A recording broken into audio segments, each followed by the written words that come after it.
On today's episode of Globetrotting with Trey, I am going to take you to the mattress firm. Nah, I'm just kidding.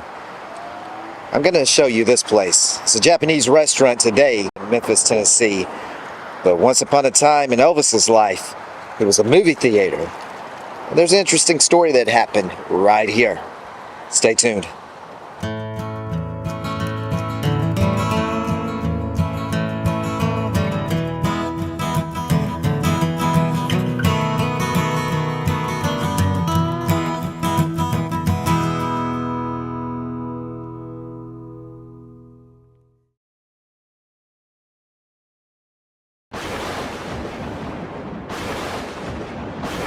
Are you going to be at Elvis Week 2023 in Memphis, Tennessee?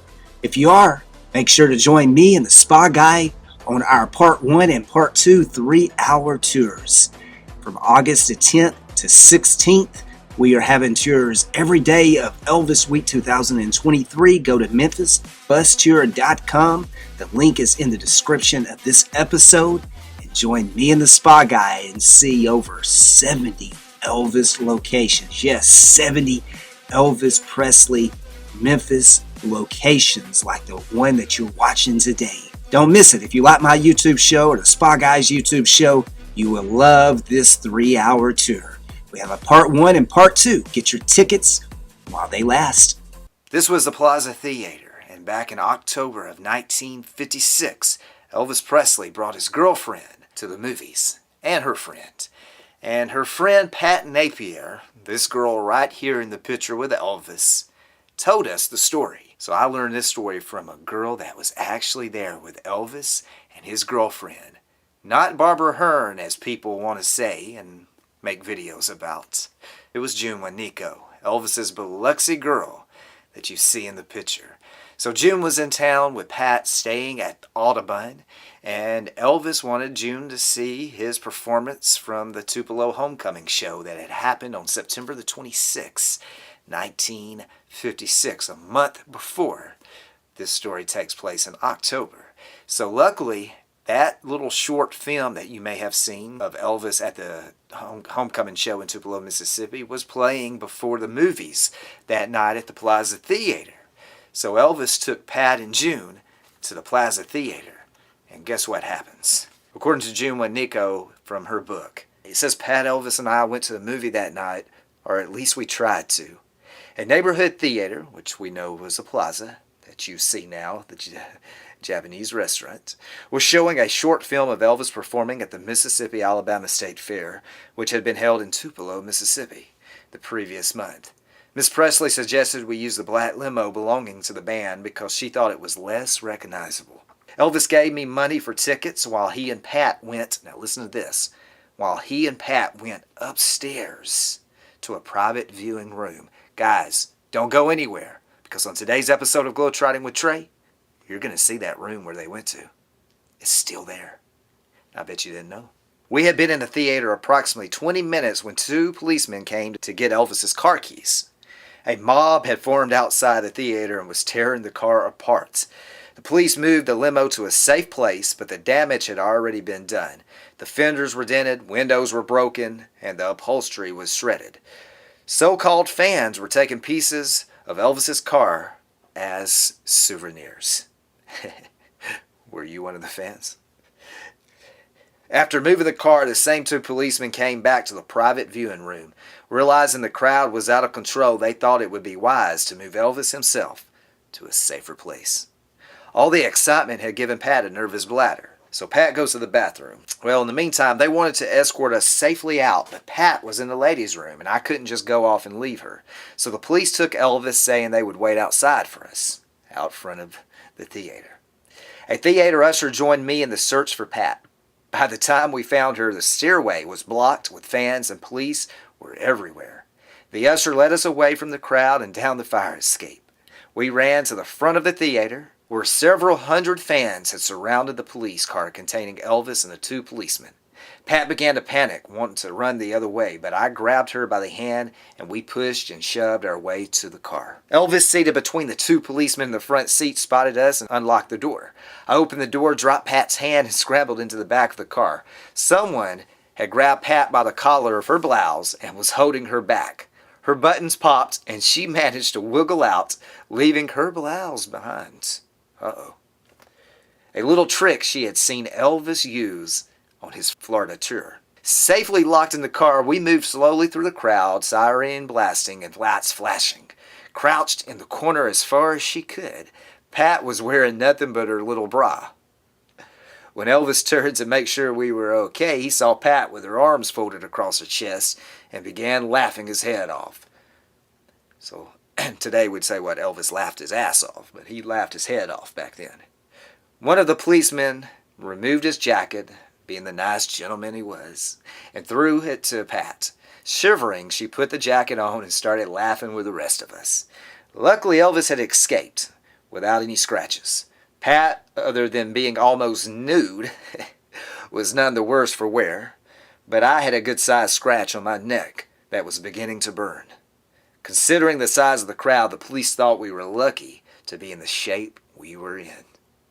They drove us to the police station to pick up the limo. The 2 front windows had been broken, and it looked like someone had taken a knife to the front seat. I wonder if that was some mad boyfriends. I'm just saying, you know. Pat was happy to find her coat on the back seat, exactly as she had left it. She returned the jacket to the policeman, thanking him for his quick response. When Elvis turned on Audubon Drive, my first thought was Miss Presley. This would really frighten her. Elvis drove the limo past the house on Audubon, and we rode around trying to get our story straight. We all agreed that Elvis's mother shouldn't find out what had happened. So that's a lesson, guys. Don't tell your mama. Don't tell your mom. No way in the world. I wouldn't either. Elvis decided to take the limo to his friend Dewey Phillips. Okay, so they go to Dewey's. Dewey would take care of the repairs, and Miss Presley would never know. If she asked about the car, we were to say it had broken down. So fast forward the next morning, guys, it says this. June says, the theater mob incident made the paper in an article the next morning. And this is why the story is told wrong. On every video I've ever seen of this story is always told wrong, because the people that put the videos together, which I think there was actually a video of this I saw recently of I'll say it, of someone that is a Spy Guy impersonator trying to do these videos. They've put a video out and they have their story completely wrong. And got to do your research. Got to do your research, because you just can't take it.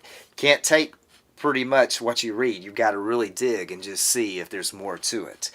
And this is why people get it wrong, is because the Memphis newspaper put an article out the next day, and it says, Ms. June says, a theater mob incident made the paper. In the article the next morning, some of what was reported was accurate. And what was not accurate was this. Mr. Presley, getting to the paper first, showed the article to Elvis, warning him not to let his mother see it. The paper stated that Elvis, his date, Barbara Hearn, and that's what's reported in that other video, and any kind of story that you see of this is going to say it's Barbara Hearn. Now, it's not Elvis's Memphis girlfriend. It was Elvis's Biloxi girlfriend, Miss June Nico. And Pat told me, and Pat was there. Pat was there, no doubt. She says that the paper stated Elvis's date, Barbara Hearn, and a girl named only as Jane. So they, in the paper they say that, another girl was with Elvis, and that was Jane, according to them. Went to a local theater last night, and the fans have mobbed his Cadillac, which was his his limo. Jumped on the hood, ripping the upholstery and denting the fenders. It took police 90 minutes to restore the order. 90 minutes, guys. Elvis teased Pat there at breakfast about having her blouse torn off and about the paper not getting her name right. So Jane, in the article that you'll read, is really Pat Napier or Biloxi. One good thing about it, June, said Elvis, they don't know you're here. They assume you were Barbara. And that means that the colonel won't be on my ass about the girl from Biloxi. At least not for a while, he said. He removed the entire page, crumpled it up, and threw it in the trash. So guys, that's the true story of what happened here at the Plaza Theater, October 1956, when fans mobbed Elvis's limo, and Elvis and June Nico and Pat Napier had to escape this theater. So now, You want to go see inside? Stay tuned. Alright guys, so I am back here at the old movie theater. These were the steps from the bottom to the balcony. June Wanico, Elvis, and Pat Napier, my friend Pat and June, they were up here. It was fun time.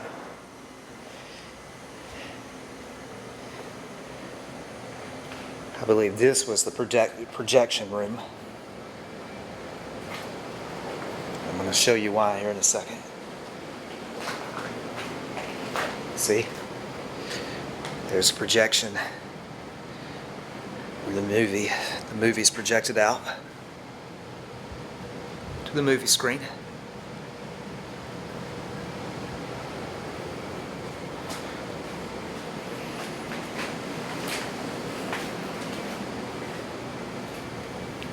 So let's go over here first. I don't know what balcony it was, but we can cover all of them.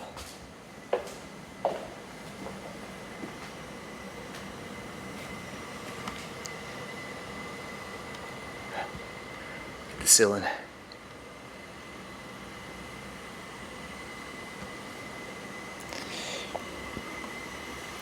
You can still see where the chairs were.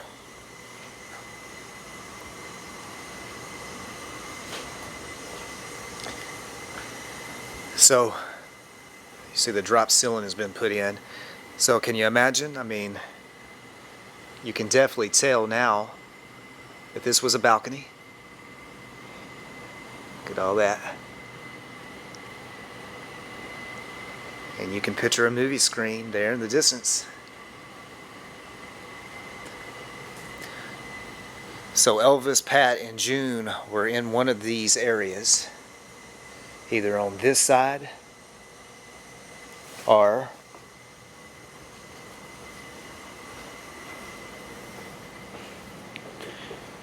they were down this area.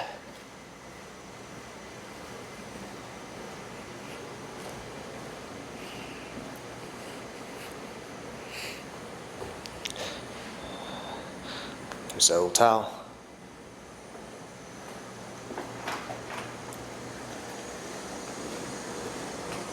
They were in this balcony. Look at there.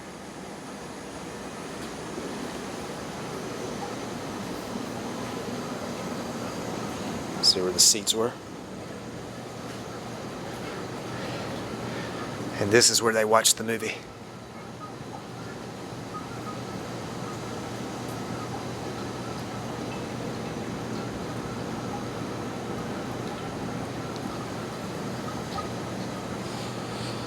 That history happened here. I'd like to have a original brick. This kind of shows you more. This was a large theater back in 1956.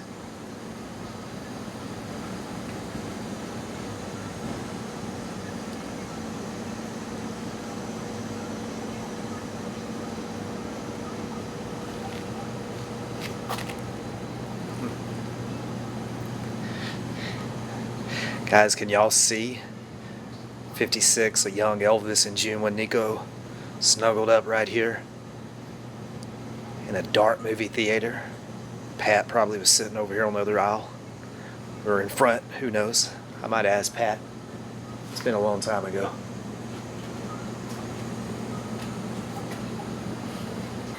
So this is right in the middle of this balcony. That's usually where I sit at. I wonder if Elvis was like that too. The cool thing is, if you look over here, you can still see the original wall of the movie theater.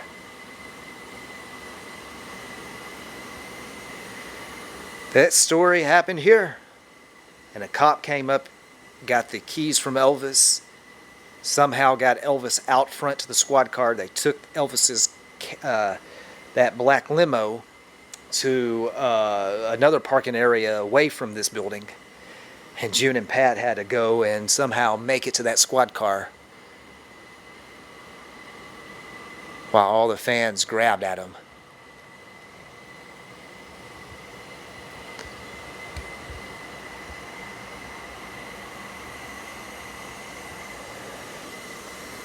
More Elvis history. And you see how wide this movie theater was. Maybe I can find some photos from in here. Just see what the Art Deco was like.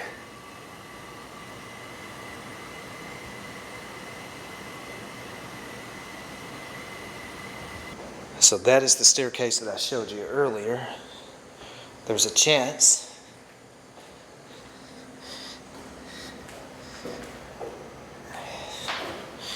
I think it gets dark down here. See if I can make my light turn on.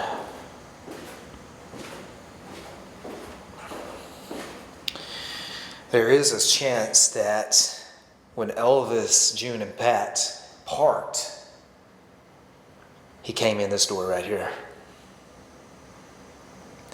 Because this door goes up from the basement of the side of the building.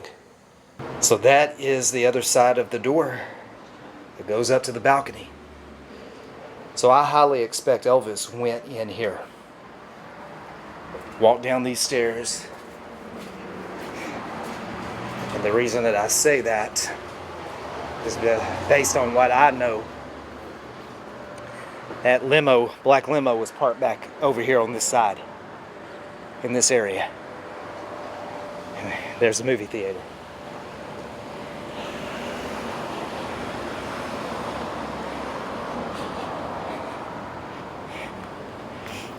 And all those fans were out here taking pieces of Elvis's car. Can you visualize that happening right now? Wish I could go back in time. So once upon a time. And by all accounts, that car was parked on the side of this movie theater. So I bet they walked up this staircase 67 years ago. And either went into that balcony or this one.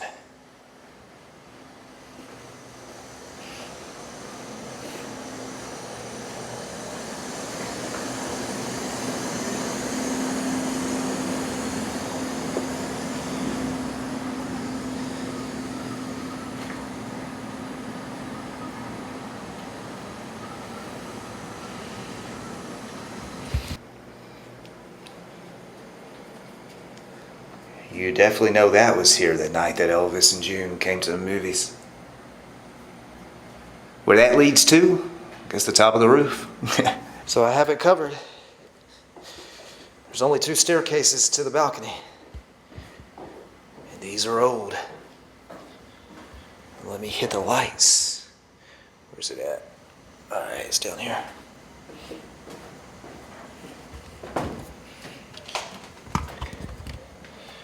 Guys, make sure you come and eat here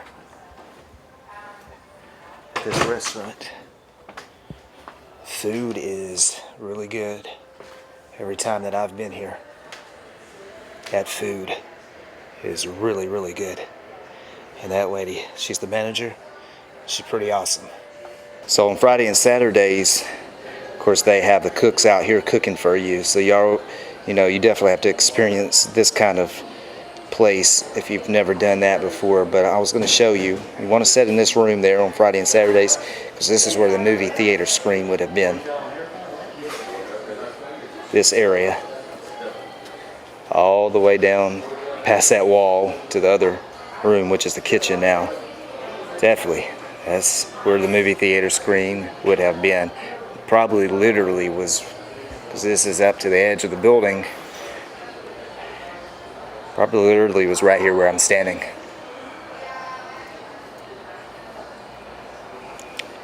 And Elvis and June was either up here in front of me, or they were over here on that balcony. Hopefully you can see it as I'm telling the story and I see it in my head. Definitely happened here. That story took place in Osaka, Japanese restaurant on Poplar in Memphis, Tennessee. What do you think when I tell you that Elvis has a history story here in your building? What is that like? Is that cool to know? It's cool to know because I love Elvis Presley song. Even though I'm not born in here, I'm Yeah. born in Thailand. I'm live in Bangkok, but I love Elvis Presley. We are like a lot of Thai people. We are a fan of Elvis Presley. Yes. Do I need to look at you? He's cool in it. Uh-huh. Elvis was Yeah, cool. it is. He's cool. And this is a cool building. It's really big, and you can definitely tell when you're in here that I could see a movie theater being here at one time. Yes, sir. So, go ahead and invite the fans. Tell us about the restaurant. Do I look? Look right here. You can- Look. Yes. My name is Christy McGarity, and I'm a manager at Osaka. I've been working with Osaka since 2011. Wow. And I love to work in here because it's a history of Elvis Presley. And then my boss used to tell us that, Elvis used to stay upstairs and watch his movie with his girlfriend. And you tell me about the story about his girlfriend that her name is June, live in Biloxi. And it's so awesome to know about the history of Elvis Presley. in your building. So Yes, fans sir. have to come here and eat when they're in Memphis because Globetrotting on Trey does, and the Yes, food sir. is good. Yes, sir. And you'll take care of them. Thank you. What I've learned is the cops had to park their squad car here out front of the movie theater, and they had to get Elvis in the squad car. He got in the front seat. Pat and June followed a little after Elvis was brought down by the cops, and they had to work their way through a crowd to get to the squad car. And Pat had her blouse ripped off. That happened right here. History. This is what we do. I hope you enjoy this type of stuff. If you do, please like this show, comment, let me know what you think, share it with your Elvis friends, and come and eat at this Osaka Japanese restaurant. Soak in the story. Can you see a 1956 squad car right there? Hope you can. I can see it. Can you see 1,000 people out here? Make sure when you're in Memphis, Tennessee, that you come out here to 3402 Poplar Avenue and come to the old Plaza Theater building and eat at Osaka Japanese restaurant. Let them know Globetrotting with Trey sent you. The hibachi and sushi is great. I highly recommend this place, not just because Elvis was here, but because it's a good lunch or dinner. So be sure to visit this your next trip to Memphis, because Elvis was here once upon a time. And a really cool story took place here with June Monico and Pat Napier. So guys, how'd you like that episode of Globetrotting with Trey? It's one of my favorite ones. Make sure to go eat at that restaurant. Let them know that you watched a video about Elvis and it was Globetrotting with Trey, and he sent us to eat here so we can sit in a place that Elvis saw a movie and escape with his life pretty much that night with June Nico and Pat Napier. I bet you didn't know, but now you do. Thanks for watching to the end. Until next time, what do I have in store for you next week? Yeah, just tune in. Same Elvis time, same Globetrotting channel. I'll see you down the road. Thanks for watching.